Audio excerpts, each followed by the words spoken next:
പാഠം 877 വക്കീലും കക്ഷിയും.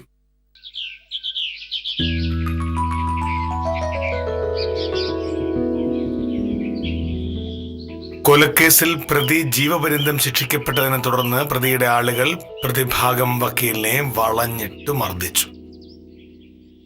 നാടിനെ നടുക്കിയ ഗോവിന്ദൻകുട്ടി കൊലക്കേസിലെ പ്രതി താമരാക്ഷന് വേണ്ടി ഹാജരായ അഭിഭാഷകനെയാണ് സ്വന്തം കക്ഷിയുടെ ആളുകളുടെ മർദ്ദനത്തിനിരയായി ആശുപത്രിയിൽ പ്രവേശിപ്പിക്കപ്പെട്ടത്.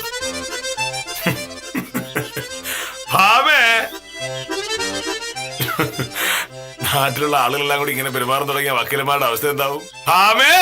എന്താ മോനട്ടാ? എന്താണ് പത്രത്തിലൊരു വാർത്ത കണ്ടോ? കൊലക്കേസിൽ പ്രതി ശിക്ഷിക്കപ്പെട്ടതിന്റെ പേരിൽ പ്രതിയുടെ ആളുകൾ സ്വന്തം വക്കീലിനെ വളഞ്ഞിട്ട് തല്ലിയെന്ന്.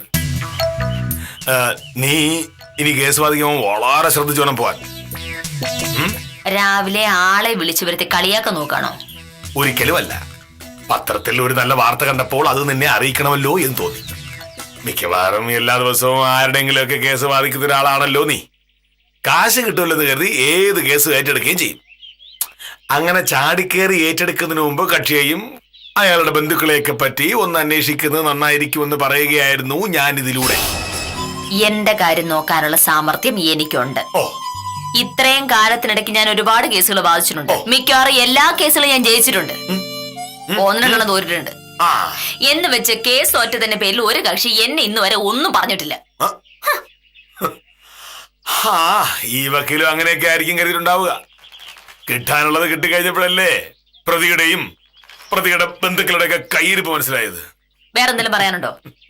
വേറെന്ത് പറയാൻ? ഒന്ന് സൂക്ഷിക്കുന്നല്ല. ഏതെങ്കിലും ഒരു കക്ഷി നിന്നെയും ഇടിച്ച് പഞ്ചറാക്കിയാൽ ആശുപത്രി കൊണ്ടുപോകേണ്ടതും ചികിത്സിക്കാനുള്ള കാശുണ്ടാക്കേണ്ടത് ഞാനാ. അതാണല്ലോ മോഹനേട്ടന്റെ പ്രശ്നം. കാശ് ചെലവാക്കേണ്ടി വരുമല്ലോ എന്ന്. എന്തായാലും എനിക്കൊരാവശ്യം വന്നിട്ടുണ്ടെങ്കിൽ ഞാൻ മോഹനേട്ടന്റെ സഹായം ആവശ്യപ്പെടില്ല. പോരെ.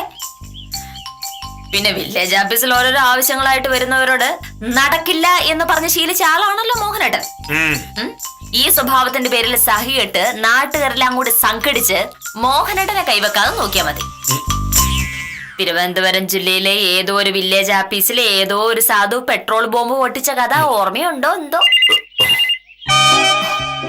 മോഹനേട്ടൻ ഈ സ്വഭാവം എനിക്കേ സഹിക്കാൻ പറ്റണില്ല. അപ്പൊ പിന്നെ നാട്ടുകാരും പറയണോ? അതെ മോനേട്ടാ, ഒന്നേ സൂക്ഷിക്കുന്നത് നല്ലതാണ്.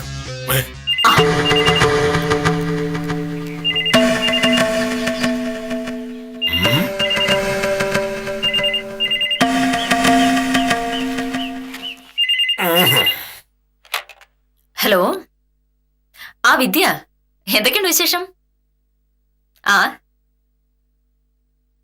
എന്താ എന്നിട്ട്?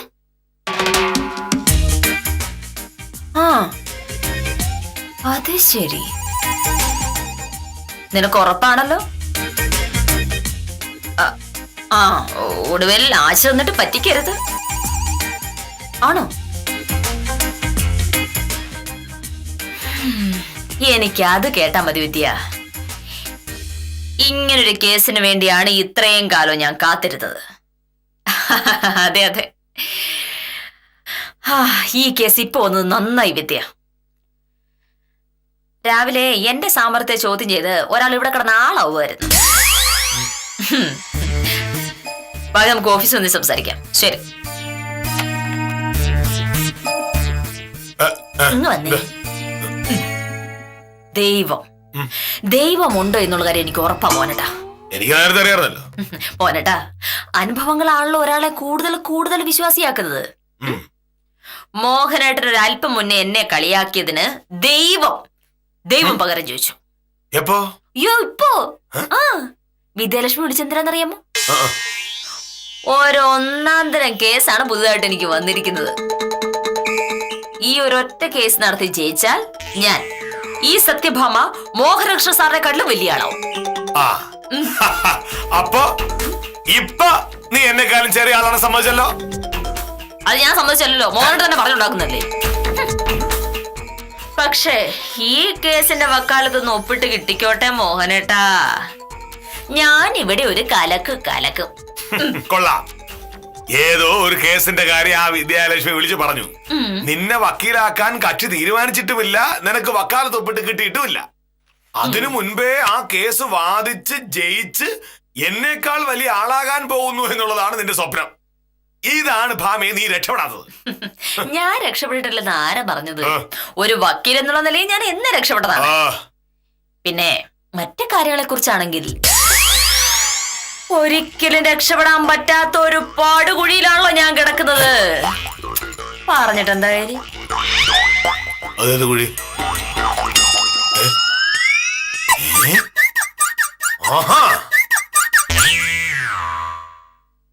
നീ എന്തോ അർത്ഥം വെച്ച് പറഞ്ഞിട്ടാണല്ലോ പോകുന്നത്.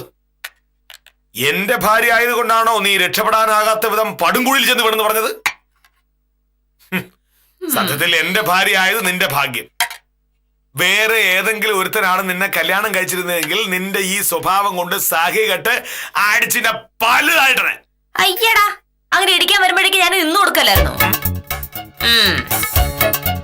ഇത്രയും കാലമായിട്ട് എന്റെ മോഹനടൻ എന്നെ മനസ്സിലായില്ല എന്നുള്ളതാണ്. സാരയില്ല കേട്ടോ. വിദ്യാലക്ഷ്മി പറഞ്ഞ കക്ഷി എന്നെ കാണാനൊന്ന് വന്നോട്ടെ. അതോടെ എന്റെ ജാതകം തന്നെ മാറില്ലേ? നിന്റെ ജാതകമാണോ അയാളുടെ ജാതകമാണോ മാറാൻ പോകുന്നതെന്നുള്ളതാണ് പ്രശ്നം.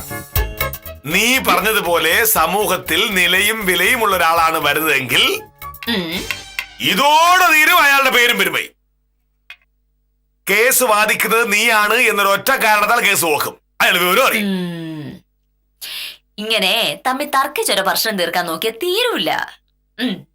ഞാൻ പറഞ്ഞ കക്ഷി ആദ്യം എന്നെ വന്നൊന്ന് കാണട്ടെ, വക്കാലത്ത് ഒപ്പിട്ട് തരട്ടെ. അത് കഴിയുമ്പോ കാണാലോ സത്യഭാമ ആരാണെന്ന്. ഈ കേസ് ഞാൻ ജയിച്ചിരിക്കും മോഹനേട്ടാ. കേസ് ജയിച്ച് ഞാനൊരു വരവ് വരുമ്പോഴും മോഹനകൃഷ്ണ സാർ ഇവിടെയൊക്കെ തന്നെ കാണുമല്ലോ അല്ലേ? ഇല്ല, രാവിലെ 10 മുതൽ 5 വരെ ഞാൻ വില്ലേജാഫീസിനകത്തായിരിക്കും. കുഴപ്പമില്ല, ഞാൻ ആളെ കൂട്ടി അങ്ങോട്ട് വന്ന് കണ്ടുകൊള്ളാം. അതോടെ മോഹനേട്ടന്റെ അഹങ്കാരം തീരുമല്ലോ.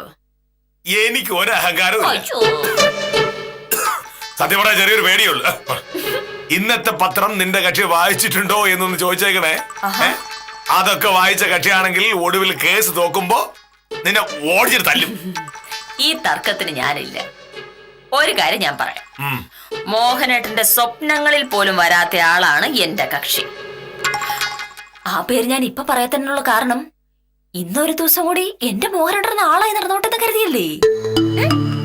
കേസിന്റെ വിവരങ്ങൾ മോഹനേട്ടൻ അറിയുമ്പോ ഈ അഹങ്കാരം കാണില്ല മുഖത്ത്. കാണാൻ മാത്രം ഒന്നുമില്ല മോഹനേട്ട. ആ, ഉത്തമ വന്നിട്ടുണ്ട്. മോഹനേട്ടന്റെ തരം താരം തമാശകൾ ഉത്തമന്റെ അടുത്ത് ചെലവായിക്കോളും. ചെല്ലു, എനിക്കിവിടെ വേറെ ഒത്തിരി പണിയുണ്ട്.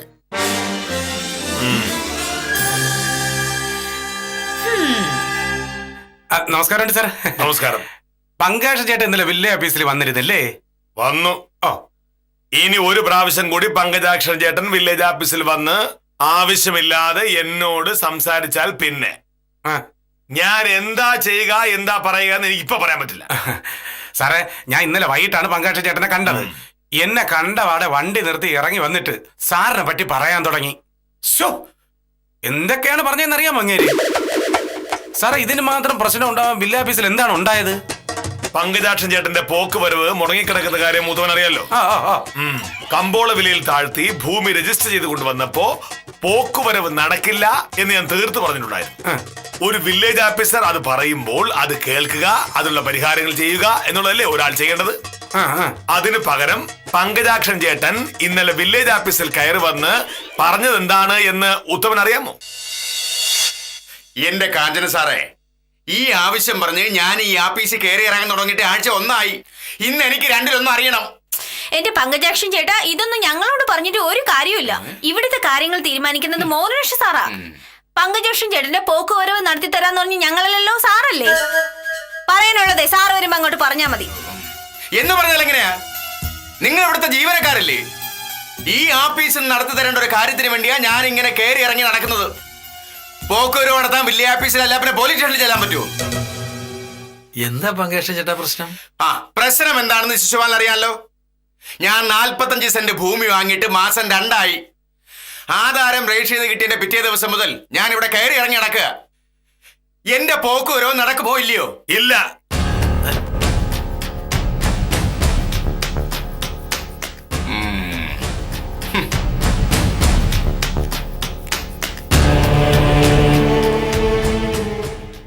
സെന്റിന് 2.5 ലക്ഷം രൂപ പ്രകാരം ഭൂമി വാങ്ങിയിട്ട് ആധാരം എഴുതിയപ്പോൾ സെന്റിന് 30,000 രൂപ കാണിച്ചു. സർക്കാരിന് സ്റ്റാമ്പ് ഡ്യൂട്ടി ഇനത്തിൽ കിട്ടേണ്ട 11 ലക്ഷം രൂപയുടെ സ്ഥാനത്ത് 1,35,000 രൂപ. അത്തരം തട്ടിപ്പുകൾ കെ മോഹനകൃഷ്ണൻ സമ്മതിക്കില്ല.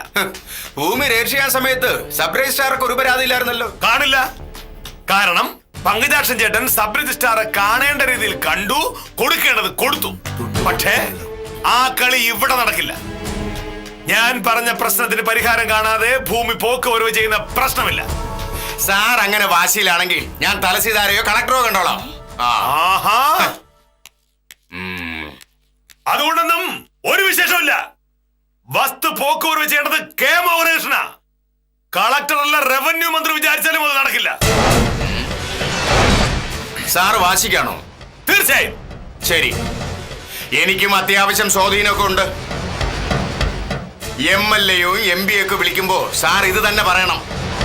മുഖ്യമന്ത്രി വിളിച്ചാലും കെ മോഹനകൃഷ്ണൻ ഇത് തന്നെ പറയും. സാറിന് ഇപ്പൊ എന്താ വേണ്ടത്? കാശ് വല്ലതും വേണ്ടിട്ടാണെങ്കിൽ അത് പറ, ഞാനതങ്ങ് തരാം. അല്ല, വെറുതെ എന്നെ എങ്ങനെയിട്ട് കഷ്ടപ്പെടുത്തരുത്. സാറിന് എത്രയാ വേണ്ടത്? 10,000-മോ 20,000-മോ അതോ 50,000 വേണോ?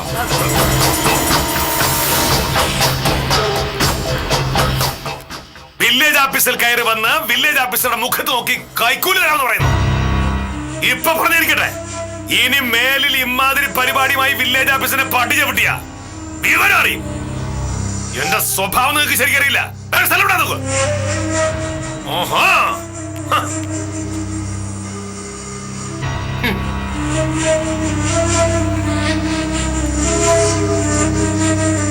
അയ്യോ, എന്റെ പങ്കജാക്ഷൻ ചേട്ടാ, മോഹനേഷ സാറിന്റെ മുഖത്ത് നോക്കി കൈക്കൂലി തരാമെന്ന് പറയാൻ ചേട്ടൻ എങ്ങനെ ധൈര്യം വന്നു?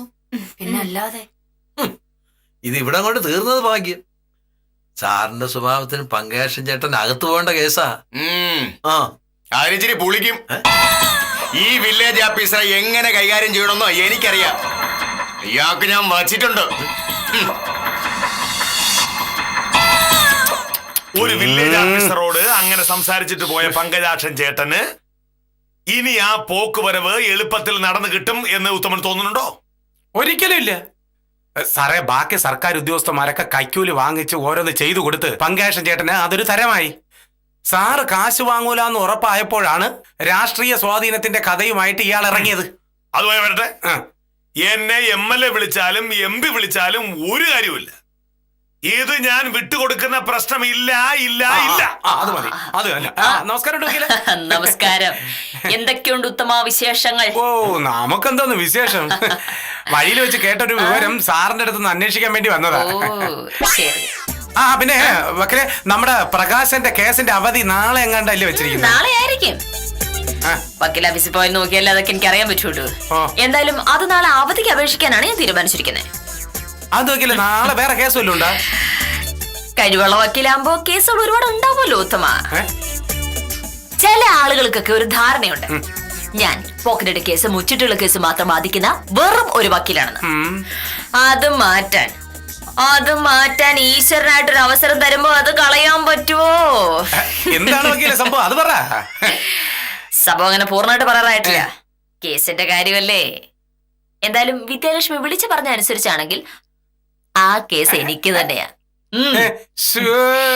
നിങ്ങളൊക്കെ കരുതുന്ന പോലെ അതൊരു നിസ്സാര കേസല്ല. ആ ഒരൊറ്റ കേസ് കൊണ്ട് ഈ സത്യഭാമ ഈ നാട്ടിലെ എണ്ണം പറഞ്ഞ വക്കീലായിരിക്കും. ഇതൊരുമാതിരി സസ്പെൻസ് ഇല്ലാത്ത കാര്യം എന്താണെന്ന് വെച്ചാ പറ. വെറുതെ ഇവൾക്ക് കേസ് ബാധിക്കാൻ അറിയില്ല എന്ന് ഞാനൊന്ന് പറഞ്ഞുപോയി.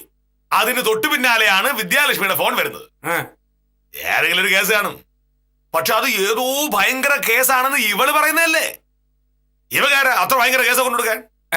വക്കീലെ, കൊലക്കേസാണോ? ദാമോദര സാറിന്റെ പറമ്പിൽ നിന്ന് 2 വാഴക്കൊല മോഷണം പോയി. അതായിരിക്കും. ദാമോദര സാറുമായിട്ടുള്ള ബന്ധം വെച്ചിട്ട് ആ കേസ് അവർക്ക് തന്നെ കിട്ടുമായിരിക്കും. അറിയങ്ങോട്ട് അഹങ്കാരി. ദേ, വക്കീലേ വക്കീലേ ദേ, സംഗതി സാർ അറിയരുത് എന്നല്ലേ ഉള്ളൂ. ഞാൻ സത്യമായിട്ട് സാറിന്റെ അടുത്ത് പറയൂല. ഏതാ കേസ്? ഞാൻ പറഞ്ഞില്ലേ, ഇപ്പൊ ഞാനത് പറയുകയും ഒടുവിൽ എന്തേലും കാരണം വെച്ചാൽ ആ കേസ് എനിക്ക് കിട്ടാതെ പോവുകയും ചെയ്തിട്ടുണ്ടെങ്കിൽ ഉത്തമൻ ഉൾപ്പെടെയുള്ളവർ എന്നെ കളിയാക്കും. ഒരു കാര്യം മാത്രം ഞാൻ പറയാം, ഈ കേസ് എനിക്ക് കിട്ടിയാൽ ഈ വക്കീൽ ജീവിതത്തിലെ ഏറ്റവും വലിയ ഭാഗ്യമായിരിക്കും അത്. അപ്പൊ ഉത്തമൻ ചെല്ല്, ബാക്കി നമുക്ക് സ്ക്രീനിൽ കാണാം. ഓക്കെ?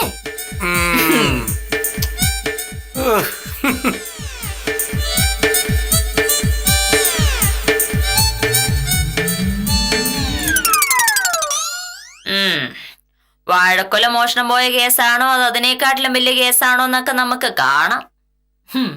ഭാര്യ വലിയ ആളാവുന്നതിൽ അടിമുടി അസൂയ പോണ്ട ഒരു പാവം ഭർത്താവ് ഇന്ന് തോൽവി സമ്മതിക്കുമല്ലോ. തന്നെ പത്രത്തിലെ ഒരു വാർത്ത വായിച്ച് കേട്ടപ്പോ നിനക്കുണ്ടായ ക്ഷീണം മാറ്റാൻ നീ ഇതല്ല ഇതിലും വലിയ കഥകൾ ഉണ്ടാക്കുമെന്ന് എനിക്കറിയാം. വക്കീലമാർക്കാണോ കഥ ഉണ്ടാക്കാൻ പ്രയാസം? പക്ഷേ ആ കഥ കൊണ്ടെന്ന് ഒരു കാര്യമില്ല. മോഹനേട്ടാ, സദാനന്ദ സാറ് ഈ നാട്ടുകാർ മുഴുവൻ ബഹുമാനിക്കുന്ന ഒരു വക്കീലാണെന്ന് അറിയാലോ. ആ വക്കീല് പറഞ്ഞിട്ടാണ് വിദ്യാലക്ഷ്മിനെ വിളിച്ചത്. സദാനന്ദ സാറിന്റെ ഓഫീസിൽ അങ്ങനെ അല്ലറ ചില്ലറ കേസുകളൊന്നും വരാറില്ല എന്നും മോഹനേട്ടൻ നന്നായിട്ട് അറിയാം. അപ്പോ ഇതൊരു പ്രമാദമായ കേസ് തന്നെയാണ്.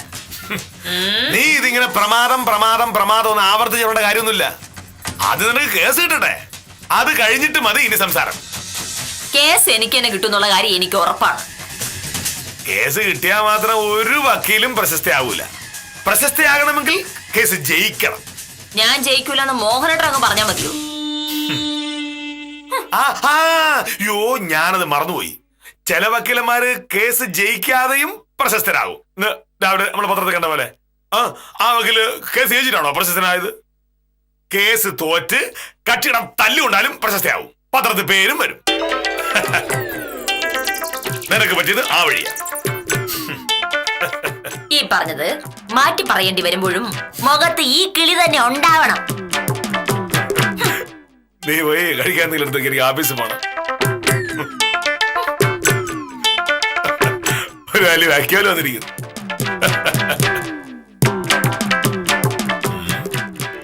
എന്നാൽ എന്ത് കേസായിരിക്കും അത്?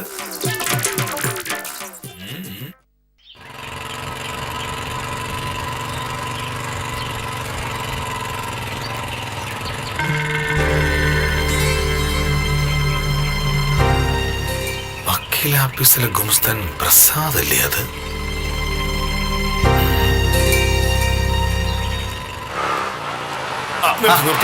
മോഹനേഷ സാറോ? എന്തൊക്കെയുണ്ട് സാറേ വിശേഷം? പ്രസാദ് എങ്ങോട്ടാണ്? അത് ഒരു കക്ഷിയെ കണ്ട് 1-2 കടലാസുകൾ വാങ്ങണം. സദാനന്ദ സാറ് ഓഫീസിലെത്തുമ്പോഴേക്കും തിരിച്ചു ചെല്ലേണ്ടതാ. സാറെന്താ കൈ കാണിച്ചത്? അങ്ങനെയൊന്നുമില്ല. പ്രസാദിനെ കണ്ടിട്ട് ഒരുപാട് നാളായല്ലോ എന്ന് കരുതി കൈ കാണിച്ചതാ. എന്തൊക്കെയുണ്ട് വിശേഷം? കേസൊക്കെ ഒരുപാടുണ്ടോ? കേസിന്റെ കാര്യം എനിക്കറിയാവുന്നതിനേക്കാളും കൂടുതൽ സത്യഭാമ വക്കീലിന് അറിയാലോ. ഞാനൊരു ഗുമസ്തൻ, കേസൊക്കെ വക്കീലന്മാർക്കല്ലേ.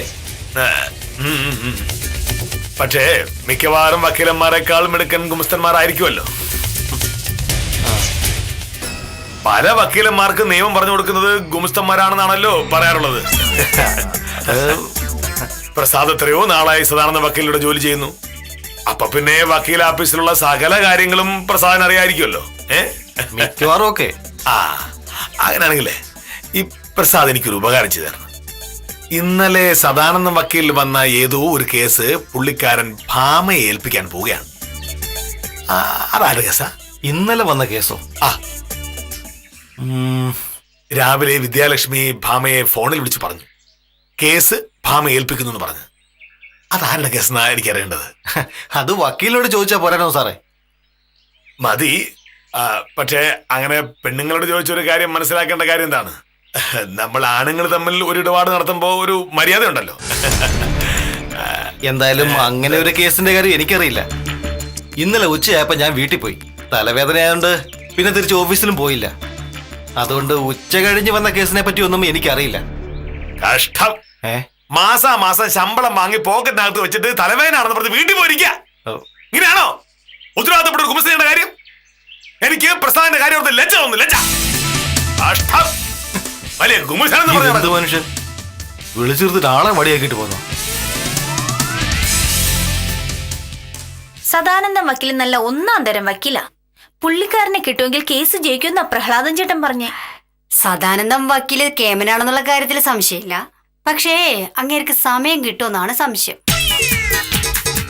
ഒരുപാട് തിരക്കുള്ള വക്കീലന്മാര് ഇത്തരം നിസ്സാര കേസുകൾ ഏക്കില്ല. അതല്ലേ പ്രശ്നം. ഇതെങ്ങനെയാ നിസ്സാര കേസാവുന്നേ? തോമസ് ഊട്ടി ഞങ്ങളുടെ സ്ഥലം കയ്യേറി മതില് കിട്ടിയപ്പോ ഞങ്ങൾക്ക് പോയത് 2 സെന്റ് സ്ഥലോ. 2 സെന്റിന് ഇപ്പൊ വില എത്രയാണെന്ന് പ്രഭയ്ക്ക് അറിയാവോ? അതൊക്കെ ശരിയാ. പക്ഷേ സദാനന്ദം വക്കീൽ വാദിക്കണമെങ്കിൽ അതിനേക്കാളൊക്കെ വലിയ കേസായിരിക്കും. ഓരോ ദിവസം എത്ര പേരാ അങ്ങനെ കാണാൻ ചെല്ലുന്നത്. അതിൽ ബിസിനസ്സുകാരുണ്ട്, രാഷ്ട്രീയക്കാരുണ്ട്, വലിയ വലിയ ഉദ്യോഗസ്ഥന്മാരുണ്ട്.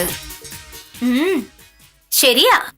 ഇന്നലെ വൈകിട്ട് 5:15 മുതൽ 7 മണി വരെ സദാനന്ദം വക്കീലിന്റെ ആഫീസിൽ ഇരുന്ന ആ നേരത്ത് എത്ര പേരാ അദ്ദേഹത്തെ കാണാൻ എത്തിയെന്ന് അറിയാമോ?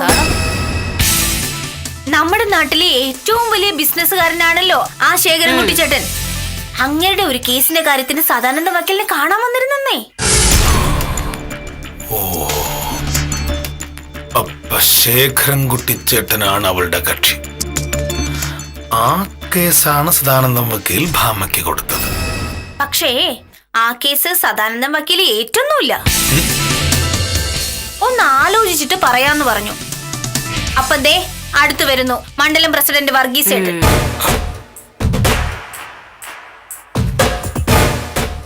വർഗീസിന്റെ കേസാണെങ്കിൽ അവള് പറഞ്ഞ ശരിയാ, അത് വലിയ കേസ് തന്നെയാ.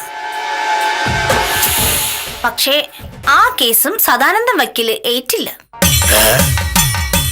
അത് വാദിച്ചിട്ട് കാര്യമില്ല, ആര് വാദിച്ചാലും തോക്കുന്നാ വക്കീല് പറഞ്ഞത്.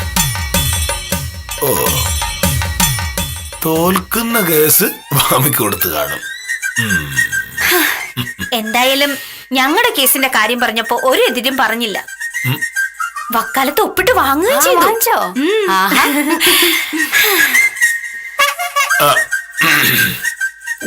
നമസ്കാരം സാർ. നമസ്കാരം സാർ. നമസ്കാരം. ശിശുപാലൻ അവിടെ വന്നില്ല സാർ. കാരണം കാരണമൊന്നും പറഞ്ഞില്ല സാർ. വരുമ്പോൾ എന്നെ കാണണമെന്ന് പറയണം, മനസ്സിലായല്ലോ? ഉവ്വ് സാർ, പറയാം സാർ.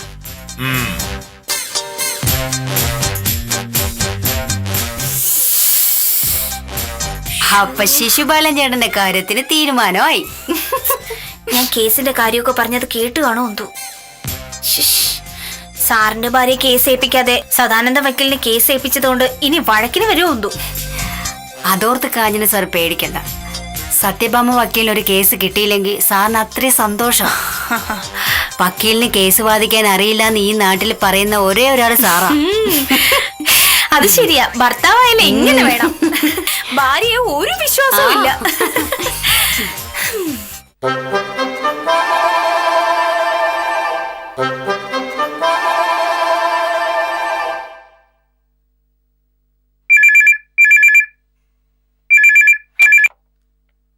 ഹലോ സാറേ, ഞാനാ പങ്കയാക്ഷൻ.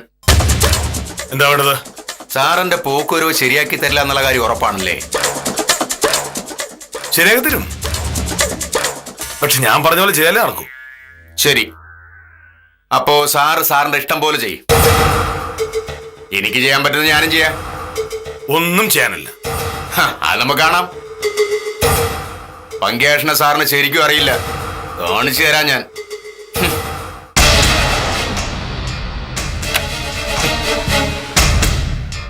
മോഹനകൃഷ്ണന്റെ കളി അറിഞ്ഞ തന്നെ. കാഞ്ഞാനി സാറേ, പ്രൊഫസറെ, ഒരു ഭയങ്കര സംഭവം ഉണ്ടായി. ഗോതമ്പുട്ടി പറഞ്ഞപ്പോഴാ ഞാൻ വിവരം അറിയുന്നത്. അതിനേക്കാളും വലിയൊരു സംഭവം ഇവിടെ ഉണ്ട്. ശിശുപാലൻ ചേട്ടൻ വരാൻ വൈകിയതിൽ കള്ളി തുള്ളിക്കൊണ്ടാ സാറകത്തോട്ട് പോയിരിക്കുന്നത്. സാറിനെ കണ്ടിട്ടേ ജോലിക്ക് കയറിയാ മതിയെന്നാ പറഞ്ഞത്. എന്നോടുള്ള വരട്ടം കൊണ്ട് അവിടെ ഇരിക്കേ ഉള്ളൂ. അതിനും വലിയ പണിയാ സാറിന് വരുന്നത്. എന്താ ശിശുപാലൻ ചേട്ടാ? ആ, പോക്കുവരവ് നടക്കാത്തതിന്റെ പേരിൽ ഇന്നലെ ഇവിടെ നിന്ന് ഇറങ്ങിപ്പോയ പങ്കാശൻ ചേട്ടനില്ലേ, 2 കൽപ്പിച്ചിറങ്ങിയിരിക്കുക. ഇതില് സാറ് പെട്ടത് തന്നെ, ഒരു സംശയമല്ല. എന്താ ശിശുപാലൻ ചേട്ടാ? തകൽച്ചയാരുടെ അടുത്ത് പോയാലും കളക്ടറെ അടുത്ത് പോയാലും കാര്യം നടക്കില്ല എന്ന് പുള്ളിക്കാരൻ അറിയാലോ. പുള്ളിക്കാരൻ നേരെ പോയി ഒരു വക്കീലിനെ കണ്ട് കാര്യം പറഞ്ഞു. അപ്പൊ വക്കീല് പറഞ്ഞു, നിയമപരമായിട്ട് മോഹനേഷ് സാറിന് ഒന്നും ചെയ്യാൻ പറ്റില്ല. സംശയം തോന്നുന്ന കേസുകൾക്ക് വില്ലേജ് ഓഫീസർക്ക് പോക്കുവരവ് ചെയ്യാതിരിക്കാനുള്ള അധികാരം ഉണ്ടെന്ന്. അതോടെ അവര് വേറെ വഴി നോക്കി. ഇന്നലെ പങ്കേഷൻ ചേട്ടനോട് മോഹനേഷ് സാർ ചൂടായില്ല. അതിന്റെ പേരിൽ സാറിനെതിരെ കേസ് കൊടുക്കാൻ പോവുക.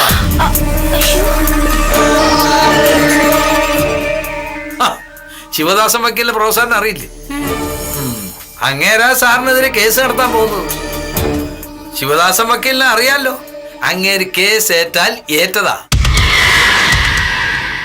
ഇന്ന് വരെ ശിവദാസൻ വക്കീൽ ഏറ്റിട്ടുള്ള ഒരൊറ്റ കേസ് പോലും തോറ്റിട്ടേ ഉള്ളൂ, അല്ല ജയിച്ചിട്ടേ ഉള്ളൂ. പക്ഷേ എന്ത് കേസാ കൊടുക്ക?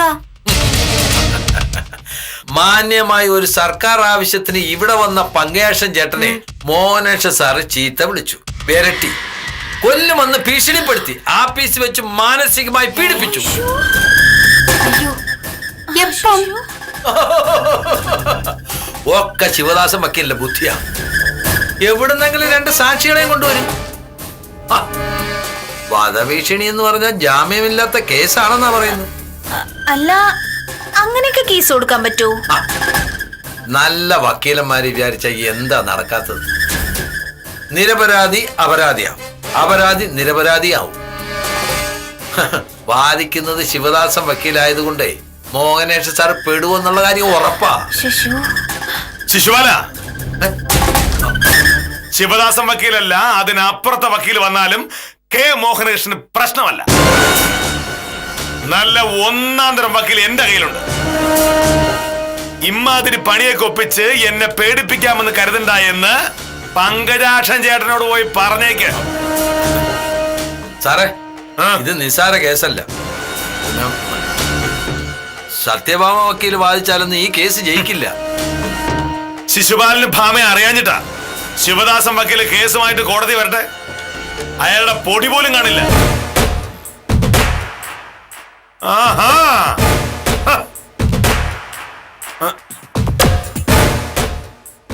പ്രഭയല്ലേ പറഞ്ഞത് സത്യഭാമ വക്കീലിനെ മോഹനേഷ് സാറിന് വിശ്വാസം ഇല്ലാന്ന്? ഇതിൽ കൂടുതൽ എന്ത് വിശ്വാസാ വേണ്ടത്? അപ്പൊ വക്കീലിനെ പറ്റി സാറ് പറയുന്നതൊക്കെ വെറുതെയാണല്ലേ ശിശുപാലൻ ചേട്ടാ? ഒക്കെ സാറിന്റെ അടവാ. വക്കീൽ നല്ല വക്കീലാണെന്നൊക്കെ സാറിന് അറിയാം.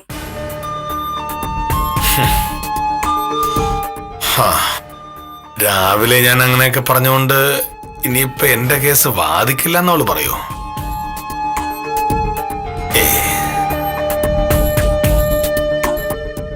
ഒന്ന് സോപ്പിട്ട് നോക്കാം.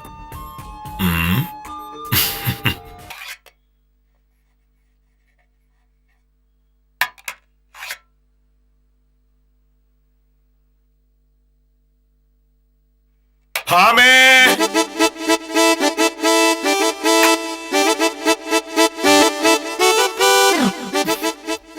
ഞാൻ എത്ര പ്രാവശ്യം എന്റെ ഫോണിൽ വിളിച്ചു? എന്റെ ഫോൺ എന്താ പറ്റിയത്? ഫോണൊന്നും പറ്റില്ലല്ലോ. ആ, കോടതി കയറാൻ നേരത്ത് ഞാൻ ഫോൺ ഓഫ് ചെയ്തിരുന്നു. അപ്പോഴായിരിക്കും മോനോടെ വിളിച്ചത്. കോടതി ഇരിക്കും ഫോൺ ബെല്ലടിച്ചിട്ടുണ്ടെങ്കിൽ ആ മജിസ്ട്രേറ്റിന്റെ സ്വഭാവം മാറും.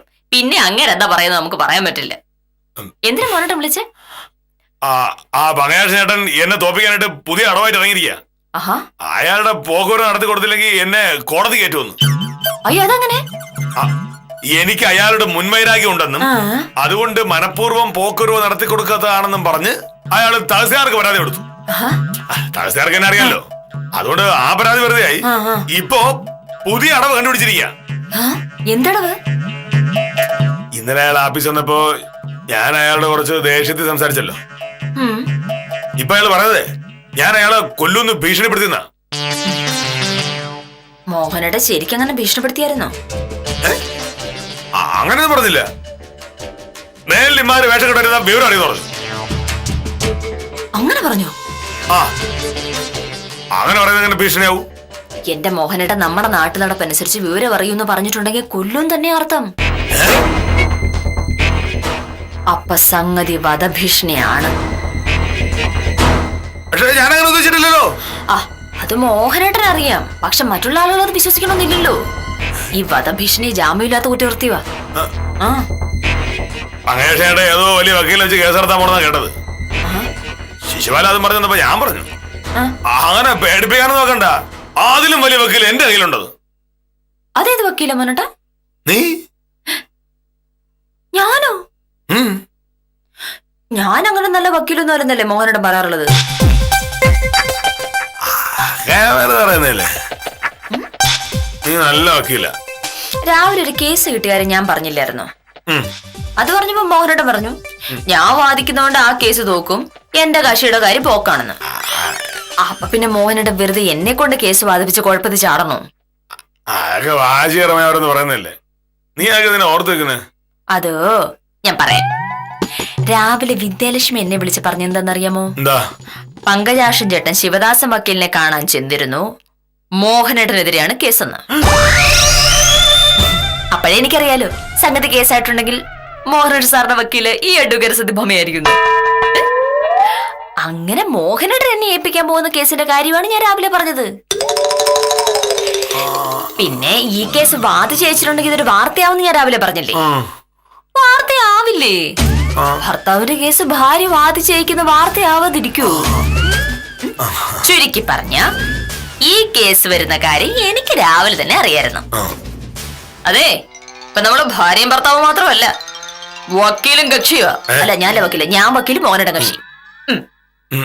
പിന്നെ ഞാൻ ഈ കേസ് വാദിച്ച് തോറ്റുപോയി എന്നിരിക്കട്ടെ, രാവിലത്തെ പത്രവാർത്ത പോലെ മോഹനേട്ടൻ ആളുകൾ എന്നെ വന്ന് തല്ലുവോ? അതൊന്നുമില്ല, കേസ് നോക്കില്ലല്ലോ. ആ തോറ്റാലോ? അങ്ങനെ നിന്നെ തല്ലാനായിട്ട് എനിക്ക് വേറെ ആളുകളൊന്നും ഇല്ലല്ലോ. നീയല്ലേ എന്റെ ആകെയുള്ള ഒരാള്. ഫീസ് തരാതിരിക്കാനുള്ള സോപ്പ് അല്ല, കാര്യമായിട്ട് പറഞ്ഞതാ. വില്ലേജ് ഓഫീസറെ തന്റെ കക്ഷിയായി കിട്ടുന്നതിനേക്കാൾ വലിയ സന്തോഷം വക്കീലിനുണ്ടാവാനില്ല. തന്റെ കേസ് ഏൽപ്പിക്കാൻ ഭാര്യയേക്കാൾ നല്ലൊരു വക്കീലിനെ മോഹനകൃഷ്ണന് കിട്ടാനുമില്ല. ചുരുക്കത്തിൽ കാര്യങ്ങളൊക്കെ മംഗളമായെന്നർത്ഥം. മംഗളകരമായ മറ്റ് കഥകളുമായി കാര്യനിസാരം തുടരുന്നു.